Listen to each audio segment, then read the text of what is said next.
Hi, I'm Sandy from LusciousLife.com, and this is episode 4 of Tea Time Behind the Curtain, where I give you a little behind the scenes peek at what's going on in my life and in my business.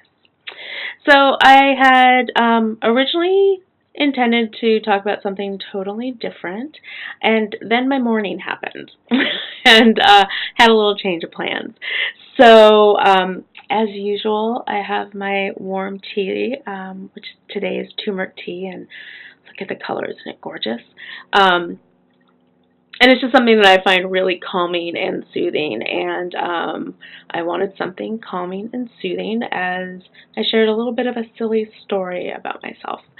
Um, so those of you with curly hair will probably relate to this. Um, like curly hair has a mind of its own, and it is very often not of the same mind as you.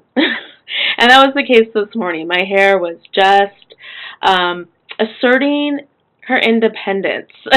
It was pretty crazy and wild.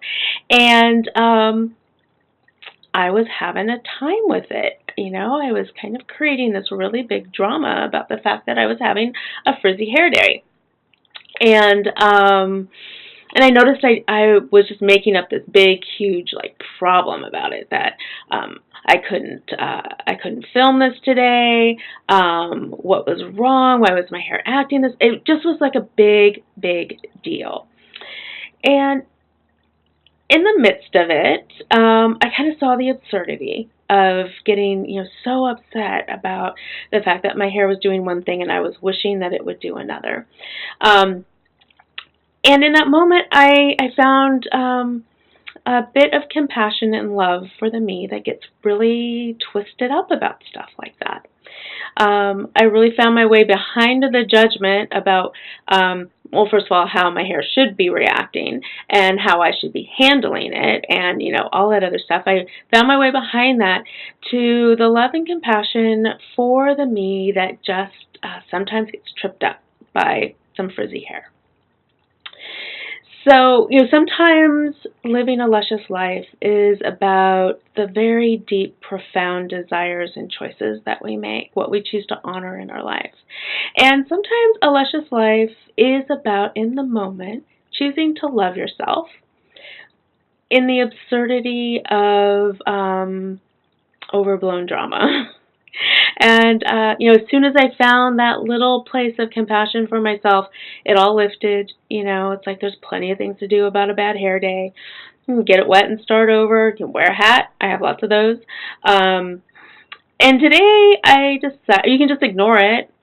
That's always an option. But today I decided to do something that I actually really rarely do. And I pulled out my curling iron, my very ancient curling iron, like over 25 years old curling iron, and decided to curl my hair into submission. So it helped. It made me feel better. Whether or not it's noticeable to anybody else, it really doesn't matter. And what's also true is that it really isn't about the frizzy, curly, weird hair, the bad hair day. It's not about that at all. It's about something deeper. It's like I'm creating new things. I'm putting my work out in a new way, and there's vulnerability and visibility with that. So it's not lost on me that I'm feeling more visible in my work as I stretch into a new direction. More information soon about that, by the way. And, stepping out in a more visible way. So, it's probably no surprise that I got really freaked out about my appearance today. So, when have you gotten yourself into a tizzy over something that you realized in the moment, or in hindsight, actually really wasn't that big of a deal, but in your experience it was built up to be a very big drama, a very big deal? What was underneath it? Sometimes it's really useful to peel the covers back and look underneath and see, what was really going on that little meltdown was about. So I'll leave you with that profound thought for this week. Thank you, as always, for joining me. Please feel free to stop over at my website, and that's lusciouslife.com, and sign up for my newsletter list. And please do feel free to come connect with me on Facebook and Twitter also. Until next time.